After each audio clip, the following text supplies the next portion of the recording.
Let's also talk about what happened with the Lifetime Capital Gain Exemption. Yeah, that is Right? 2025 This issue. was a 2025 That's issue. right. There's many taxpayers that claimed their Lifetime Capital Gain Exemption, Yes. which is an exemption available to you if you sell your qualified shares of a corporation, right? For Canadians. Yes. And what happened was the exemption was $1.25 million. It was increased. It was increased in From a June million to- 2024, right? Yeah.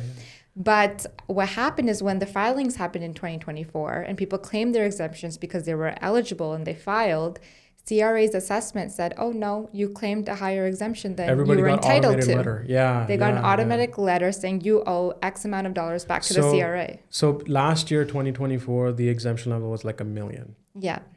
Then the government said they're going to increase it to 1.25. Yeah.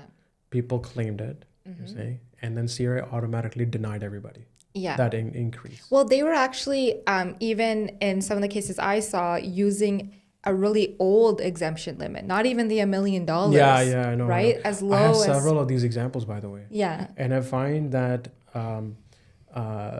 this caught me off guard because we deal with a lot of lifetime capital gain exemption in any given year.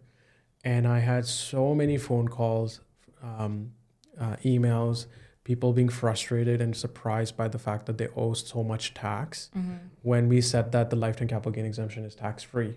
And we gave them the tax estimate, etc.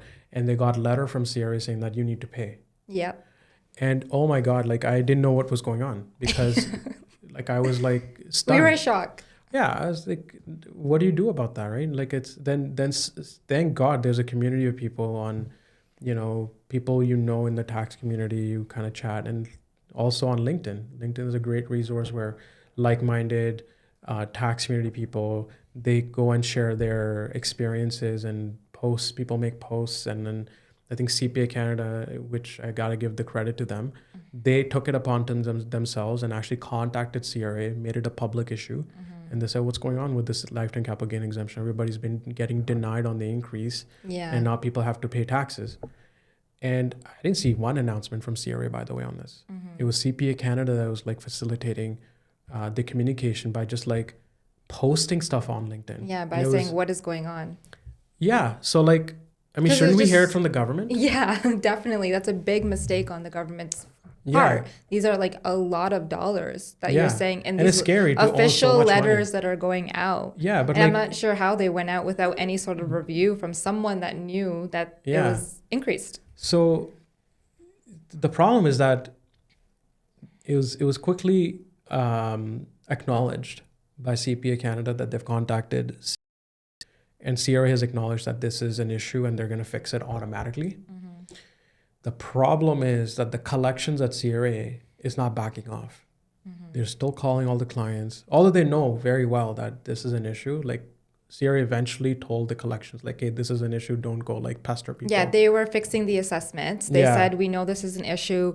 You don't need to do anything on your part. We're going to reassess and say that, no, you don't owe this tax. But the collections doesn't know the details behind why someone owes taxes. They just see probably what is someone owes taxes, and they're calling them. And people are receiving these calls. Not only are they receiving these calls, if you have access to your online account, you will see statement of interest. Yeah. And if you see statement of interest, it will say you are in debt with CRA because of that assessment that the CRA incorrectly gave you on the lifetime capital gain exemption. And the interest is X percent, I think it's like 8-9% or whatever, compounded daily, and the numbers are growing super fast, like crazy fast. As a taxpayer that logs in and sees that amount owing, like and it's really stressful. It's growing daily. Yeah. And then I get the statement of interest, and it's scaring me. Yeah. Because I was the one. You were the one as an advisor telling people, well, you're going to get this tax free. Yeah. Now I have the stress of like, why is this not resolved?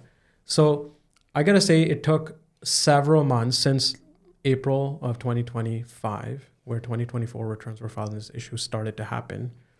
Since around May, I started getting those issues. 3-4 months, I was constantly battling those issues. It tapered off because some of the people started to see reassessments come in and they were like, yeah, it was an error, they fixed it or whatever. I still have a few people who have not received their reassessments. It just says reassessment in progress. Yeah. and that's it. The problem is that if CRA has assessed you incorrectly or whatever, they say you owe taxes and you don't believe you do, there's a timeline on the objections. Yeah. You have 90 days to file an objection. Now, does it mean that the government is now putting you in this corner to say, we know it's an issue, we're going to fix it, so trust us, trust CRA? Now, do I have to go file that objection in 90 days just to protect myself and incur more costs with like accountants and tax advisors?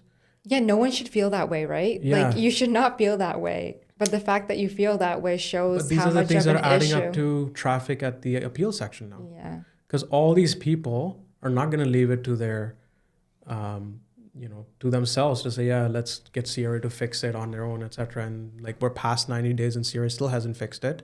And you lose a right to object because you didn't object in 90 days. I know. So a lot of people are taking it upon themselves and like incurring that extra cost and filing the objections. Guess what? Each of these objections are now being assigned to appeals officer.